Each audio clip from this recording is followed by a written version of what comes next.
आता टॉप 25 घडामोडींवर एक नजर टाकणार आहोत.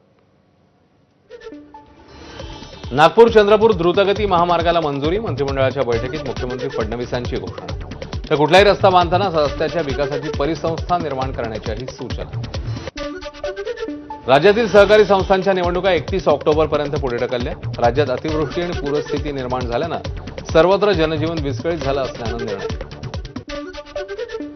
नाशिकच्या सप्तशृंग गडावर नवमीनिमित्ताने कीर्तिध्वजाची पूजा. मध्यरात्री सप्तशृंगी शिखरावर फडकावला जाणार देवीचा कीर्तिध्वज. गोंदियातील नागरिक छत्तीसगडच्या डोंगरगड बोमलेश्वर देवीच्या दर्शनाला जात असताना दुचाकीचा अपघात. भीषण अपघातात दोघांचा मृत्यू, एक जण गंभीर. अभिनेत्री शिल्पा शेट्टी आणि राज कुंद्रा यांना तातडीचा दिलासा देण्यास मुंबई उच्च न्यायालयाचा नकार. शिल्पा आणि राजची लुकआउट नोटीस स्थगितीसाठी याचिका. मात्र अनेक गंभीर गुन्हे प्रलंबित असल्यानं राज्य सरकारचा याचिकेला विरोध.